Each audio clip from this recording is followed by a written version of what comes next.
as suas contas em dia e sempre dentro da lei é uma das principais bases para o bem-estar. E o melhor de tudo é a facilidade com que pode garantir essa fase da vida. Explicar e entender em conversa simples e descontraída é o objetivo do Contas a Direito com Madalena Marques. Estamos aqui para ajudar e, portanto, dúvidas que tenham, podem colocar-nos. E Manuel Gomes. O que é que se pode fazer e onde é que podemos cair no erro? Pensamos que estamos a fazer tudo bem e estamos a fazer de forma errada. Na radioava.global. Ora, muito boa tarde, o meu nome é Madalena Marques, cá estamos para mais um programa Contas a Direito, comigo o Manuel Gomes. Olá Manuel. Olá Madalena, boa tarde. Pois o Manuel, como toda a gente já sabe, é contabilista certificado e partilha aqui comigo estes momentos, e eu partilho com ele estes momentos, sempre na perspectiva da análise jurídica e económica /fiscal /financeira, de coisas e contabilística, de coisas que são do nosso dia-a-dia. Exatamente. E então hoje vamos falar sobre regime de bens de casamento e da condição de herdeiro. E este é um tema é um tema com o qual eu por vezes brinco, porque eu sou uma romântica. Para mim o amor está acima de tudo, mas o dinheiro complica um bocadinho. Como diz o italiano, romântica mas não troppo. Ora bem, e então o dinheiro complica um bocadinho. E então por isso é preciso nós falarmos do regime de bens de casamento, e é preciso termos muito claro que falar de regime de bens de casamento não tem nada a ver com falar de ser herdeiro. E muitas vezes as pessoas dizem assim: doutora, mas eu casei-me no regime da separação de bens. Muito bem. O que é que isto quer dizer? Quer dizer que este casal que se casou no regime da separação de bens, que escolheu casar-se no regime da separação de bens, tem um património absolutamente individualizado. Sim, porque aqui temos que dizer que se não fizerem acordo, se não escolherem, pré-nupcial, não é? Vão todo para um regime de casamento. Comunhão de adquiridos. Exatamente. E esse é aquele regime a que todos nós estamos mais habituados. Ou seja, as pessoas casam-se e o património só passa a ser comum a partir do momento em que se casam. Isto é, tudo o que adquirirem depois de casados passa a ser comum. E aqui leva-nos para um outro tema também muito curioso, que nos passa muitas vezes pelas mãos, que é, imagina, um casal casado em regime de comunhão de adquiridos vai adquirir uma casa. E então há casais que fazem questão de que na escritura conste o nome dos dois, no sentido de os dois outorgarem. Ora, isso não é necessário. Pois não. Porque a partir do momento em que... o regime. Exatamente, a partir do momento em que... Mas isso normalmente também são os bancos que exigem. Não. As pessoas fazem questão. As pessoas fazem questão. Porque, repara uma coisa, os adquirentes são o fulano de tal casado com o fulano de tal no regime de... Os bancos exigem intervenção por causa dos créditos. Ou seja, se o devedor ou os devedores são os dois elementos do casal, então os dois vão ter que... Por isso é que eu estava a Mas dizer não é por causa da propriedade, Pois. é por causa do crédito. Mas depois põem lá sempre como... Acrescentam já agora. Aquilo vai logo... É chapa 4. Vai logo com todas as identificações. Exato. Mas depois temos também um outro regime, que é o da comunhão geral. E então aí, as pessoas, a partir do momento em que se casam, todo o património que tinham anteriormente e todo aquele que adquirem posteriormente passa a ser comum, não é? E, portanto, há uma comunhão total, geral, é a palavra da lei. E as pessoas agora estão a dizer assim, mas porquê é que a contabilidade está aqui? Já vão entender porquê. Olha, a contabilidade está aqui porque a seguir, quando morre alguém, vamos para a parte das heranças. Bom, na parte do casamento também é relevante. É relevante. E olha, por exemplo, um tema que eu, apesar dos meus 30 e não sei quantos anos de advocacia, não vou conseguir entender o legislador nunca. Imagina, uma pessoa casa-se e tem um imóvel anterior ao casamento e que é bem exclusivo seu. Então não é que a lei exige que o cônjuge vá consentir na alienação. Pois. Isto é uma profunda... Vá dizer que é um bem próprio. Isto é uma profunda tolice. Uma profunda tolice, porque se o bem é meu, eu devia ter absoluta liberdade de disposição. Mas não tenho. E depois, independentemente, eu gostava muito que as pessoas tivessem isto presente. seja qual for o regime de bens de casamento, em Portugal, e vou dizer cidadãos cuja lei nacional seja a portuguesa, os cônjuges são herdeiros uns dos outros. Porque o regime de bens só releva para o divórcio. O regime de bens não releva para o momento da morte. No momento da morte, o património que integra a herança daquele que morre é todo o seu património. Anterior ao casamento, posterior ao casamento. Não é? E depois, quando as pessoas morrem, vamos ter que ir fazer a declaração, nomeadamente, e vamos ter que fazer também a relação de bens, não é? A relação de bens. E a habilitação de herdeiros. E aí, na relação de bens, vamos definir quais são as cotas que pertencem a cada um, e vamos definir se há ou não há herdeiros que vão pagar imposto de selo ou não. Os cônjuges podemos já dizer que não pagam, não é? Os cônjuges não pagam.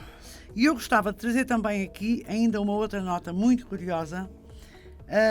Nós estamos sempre a reclamar que a lei está sempre a mudar e que nunca sabemos o que é que afinal está em vigor.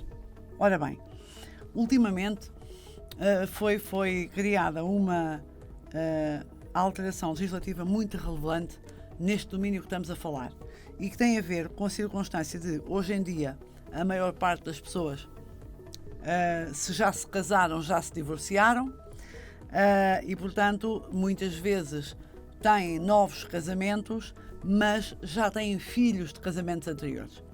E depois coloca-se aqui a questão de, se eu sou divorciada e que tenho filhos, me vou casar, então essa pessoa com quem eu me vou casar vai passar a ser meu herdeiro, logo o património que eu tinha anteriormente, em vez de ser dividido apenas entre os meus filhos, vai ser dividido também com esta pessoa com quem eu me vou casar a seguir. E isto levava a que muitas vezes as pessoas não se casassem, para evitar esta atribuição de património que na cabeça da pessoa pertence aos filhos, a um terceiro, uma terceira pessoa com quem se vai casar. Então agora é possível, e eu estou completamente fã deste regime, é possível que as pessoas se casem e que em simultâneo, claro, tem que ser em simultâneo, declarem que renunciam reciprocamente à condição de herdeiro. E então, dou um conselho, casem-se à vontade, renunciem reciprocamente, Sim. E depois, quando este sistema começou a ser, enfim, quando ele foi criado e implementado devagarinho, porque eu acho que ainda... não vai levantar questões depois do património, se eles vão prescindir do direito de herdeiro. Sim. O património que é adquirido em comum, conjunto é dividido a meio, não tem problema nenhum. Ou seja, eles só vão prescindir do anterior. Eles só vão prescindir da condição de herdeiro. Ou seja, nós podemos, um casal que se case sob este regime, pode continuar a comprar tudo e mais alguma coisa em conjunto. Ok? Quando um deles morre, o que é que acontece? O património é dividido ao meio e, por direito próprio, um dos membros fica com a sua quota-parte e os herdeiros do que faleceu distribuem entre si a sua metade. Entendes? Portanto, não vai levantar aqui problema nenhum quanto a eu que fico viva perder património. Não. Levantou-se, quando este sistema começou a ser, enfim, falado, levantou-se aqui uma outra questão que é de extrema relevância, e que tinha a ver com a perda ou não do direito à pensão de sobrevivência. E, portanto, isso está salvaguardado. Portanto, a única coisa a que as pessoas renunciam é à condição de herdeiro. Portanto, eu não vou herdar. Nota que a renúncia à condição de herdeiro, ela também pode acontecer por declaração minha, eu repudio a herança. Sim. Mas isso tem outros efeitos. Claro. Porque, imagina que eu me casava, portanto, imagina que eu tinha um filho, era divorciada e, entretanto, casava-me com outra pessoa. Pronto. E eu repudiava a herança dessa outra pessoa que morria antes de mim, com quem eu me tinha casado. Só que, como eu tinha um filho, o meu filho ia herdar. A menos que ele repudiasse também. Mas isso é uma coisa que eu já não controlo. Não é? Eu controlo a minha vontade, Claro. mas já não controlo a dos outros. Então, esta modalidade, vou-lhe chamar assim, portanto, as pessoas podem casar-se sob qualquer regime de bens, que isso é outro tema, e, em simultâneo, renunciar à condição de herdeiro. Portanto, ser casado na comunhão geral, na comunhão de adquiridos ou na separação é uma coisa relevante se o casamento terminar com as duas pessoas vivas. Outra coisa completamente distinta é eu ser herdeiro. E eu sou herdeiro, eu, cônjuge, sou herdeiro, seja qual for o meu regime de bens de casamento. Exceto se usarmos esta nova modalidade De prescindir. de prescindir reciprocamente da condição de herdeiro. E isto leva-nos a um outro tema muito interessante, que é deixar, enfim, não sei se é possível. Eu ia dizer deixar de haver casamentos, deixar de haver casamentos por interesse. Está a ser julgado, não sei se já terminou, no momento em que estamos a gravar, está a ser julgado um processo de uma senhora com 50 e poucos anos, que casou com um senhor com 101 anos, e esse senhor casou e no dia a seguir ou 2 dias depois foi também fazer... Foi também fazer um testamento instituindo-a como herdeira da cota disponível, o que também é possível, e depois a seguir, quem é que está a ser julgado? O notário, o conservador, a senhora, enfim, porque os médicos, inclusive, porque os médicos atestaram que ele tinha capacidade. Atestaram a capacidade e depois na volta parece que o senhor já não a tinha. E, portanto, esta modalidade, não quero pôr aqui em causa que a senhora estivesse muito apaixonada pelo senhor, como é evidente, mas, como eu dizia há bocadinho a brincar, no casamento muitas vezes o dinheiro atrapalha. Sim, sim. E, portanto, olhem, esta modalidade... Também é um alerta para as pessoas que casam-se e pronto. E, por exemplo, constituem uma sociedade. E a sociedade é princípio da pessoa que a constitui, não é? Mas depois separam-se. E depois? E a cota é um bem a partilhar.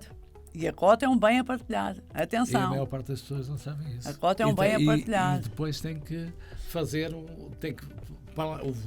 se isso não ficar bem definido no divórcio, não é? Se no divórcio aliás, esse bem tem que constar da relação de bens. Tem que constar e a pessoa tem que prescindir, se quiser. Tem que o partilhar. Mas se ele quiser, mas se a pessoa dizer não quer nada, tem que fazer um documento. Não, é assim, até pode não querer nada, mas a partilha tem que ser exatamente nesse sentido. Sim. Eu adjudico pelo valor de 0. Pois. Pronto. E aí está tudo bem. E não assinou, não tinha cota, porque a cota é só de um. Não, mas é a questão é a questão do bem adquirido. Do regime Exatamente. E mais uma Ou vez seja, chegamos ao fim. O titular, é verdade, eu ia só acrescentar mais uma diz. nota. O titular da cota é sempre um dos membros do casal, aquele que deu o nome, o titular. Claro. Mas o proprietário, somos já vamos para o casal. regime de bens. Exatamente. Pois é, Manuel, olha, terminamos mais um programa. Esperamos naturalmente ter sido úteis a quem nos ouve e quem nos vê. E estamos todas as sextas-feiras, eu ia dizer todos os dias, os dias não. Todas as sextas-feiras em radioava.global. Mais ou menos às 18 horas. E estamos nas redes sociais, no YouTube e à distância de um clique, porque podem ver-nos nos podcasts que são publicados no YouTube. E esperamos pela visita dos nossos ouvintes. Exatamente. Todas as sextas-feiras, não é? Muito bem, é isso mesmo. Manuel, foi um prazer. Até breve. Até breve.